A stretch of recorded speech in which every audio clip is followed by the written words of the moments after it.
এখন আমরা করছি 10 এবং 11 নম্বর অঙ্ক।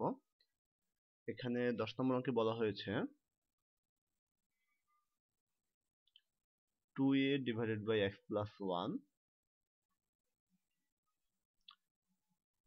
plus 2a divided by x minus 2। এখন আমরা লসাগু করব। আমরা লসাগু দেখতে পাচ্ছি যে লসাগু হবে x plus 1 x minus 2। যেহেতু এখানে হর হচ্ছে প্রথম ভগ্নাংশের হর x plus 1 এবং দ্বিতীয় ভগ্নাংশের হর x minus 2, এবং এই দুটোকে এমন কোনো সংখ্যা নেই যাতে দুটোকেই ভাগ করা যায়, সেজন্য দুটোই লসাগু হিসেবে আসবে। একটি হচ্ছে x plus 1 এবং অন্যটি x minus 2। এবারে আমরা প্রথম ভগ্নাংশের হর অর্থাৎ x plus 1 দ্বারা যদি আমরা ভাগ দিই তাহলে থাকবে x minus 2, এবং সেই x minus 2 দ্বারা আমরা এখন 2a অর্থাৎ লবকে গুণ দেব। তাহলে হবে 2a into x minus 2 plus, ঠিক একই রকম ভাবে আমরা যদি দ্বিতীয় ভগ্নাংশের হর x minus 2 দ্বারা লসাগুকে ভাগ দিই তাহলে x minus 2 কাটা গিয়ে থাকবে x plus 1, এবং সেই x plus 1 দ্বারা আমরা এখন 2a কে গুণ দেব। তাহলে আমরা লিখব যে 2a into x plus 1।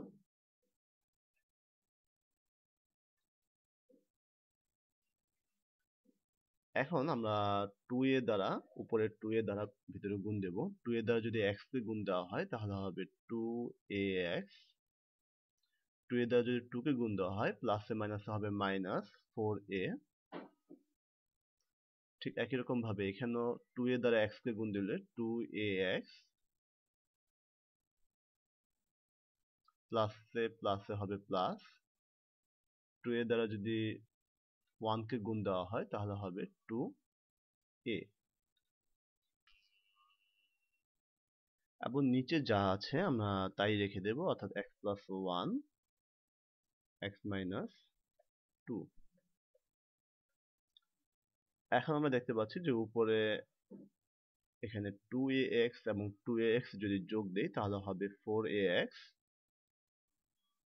এবং এখানে 4টি a থেকে যদি আমরা 2টি a মাইনাস করি তাহলে হবে 2টি a, এবং যেহেতু বড়টির চিহ্ন অর্থাৎ 4a এর চিহ্ন হচ্ছে মাইনাস, সেহেতু আমরা 2a এর চিহ্ন মাইনাস বসাবো, এবং নিচে যা আছে তাই লিখবো x plus 1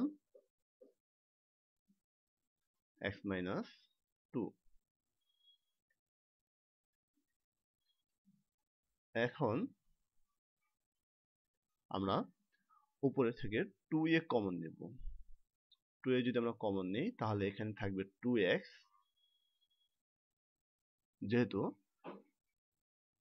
বাইরে 2a নিয়েছি তাহলে 2a দ্বারা যদি 2x এ গুণ দিই তাহলে হবে 2 দ্বিগুণে 4ax minus 1, এবং নিচে x plus 1 x minus 2। এবার আমরা লিখব যে সুতরাং নির্ণয় যোগফল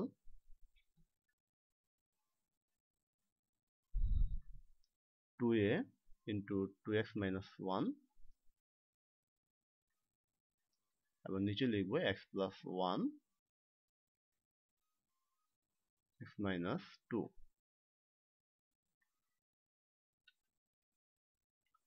একই রকম ভাবে আমরা এখন 11 নম্বরে যে অঙ্কটি রয়েছে 11 নম্বর অঙ্কটি করছি। 11 নম্বর অঙ্ক রয়েছে a divided by a plus 2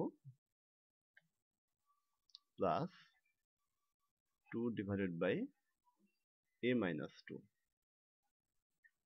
তাহলে লসাগু হবে নিচের যে হর দুটো রয়েছে ভগ্নাংশের সেই হর দুটো, অর্থাৎ a plus 2 into a minus 2। এখন যদি আমরা প্রথম ভগ্নাংশের হর a plus 2 দ্বারা এই লসাগুকে ভাগ দেই তাহলে a plus 2 কাটা যাবে, থাকবে a minus 2, এবং সেই a minus 2 দ্বারা আমরা এখন a কে গুণ দেব। তাহলে হবে a into a minus 2। ঠিক একই রকম ভাবে আমরা দ্বিতীয় ভগ্নাংশের হর a minus 2 দ্বারা যদি ভাগ দেই তাহলে a minus 2 কাটা যাবে, থাকবে a plus 2, এবং a plus 2 দ্বারা আমরা এখন 2 কে গুণ দেব। 2 into a plus 2। এখন আমরা যদি ব্র্যাকেটের ভিতরে ব্র্যাকেটের বাহিরের গুলো দ্বারা গুণ দেই, তাহলে a দ্বারা a কে গুণ দিলে হবে a স্কোয়ার। এ দ্বারা যদি -2 কে গুণ দেওয়া হয় তাহলে হবে -2a প্লাস 2 দ্বারা যদি a কে গুণ দেওয়া হয় তাহলে হবে 2a। 2 দ্বারা যদি 2 কে গুণ দেওয়া হয় তাহলে হবে 2 তে গুণে 4। এবং নিচে আমরা দেখতে পাচ্ছি যে এখানে রয়েছে a plus 2 into a minus 2, যা অনেকটা a plus b into a minus b, অর্থাৎ a স্কয়ার মাইনাস b স্কয়ারের সূত্রের মতো। তো আমরা এখন লিখব যে a square minus b square, অর্থাৎ a স্কয়ার মাইনাস 2 স্কয়ার। এখন আমরা উপরে দেখতে পাচ্ছি যে উপরে এই প্লাস 2a এবং মাইনাস 2a কাটা যায়, তাহলে প্লাস 2a মাইনাস 2a কাটা গিয়ে উপরে থাকে হচ্ছে a স্কয়ার প্লাস 4 এবং নিচে থাকে a স্কয়ার এবং মাইনাস 2 স্কয়ার, অর্থাৎ 2 স্কয়ার মানে হচ্ছে 2 দ্বিগুণে 4। তো এখন আমরা লিখব যে সুতরাং নির্ণয় যোগফল a square plus 4 divided by a square minus 4।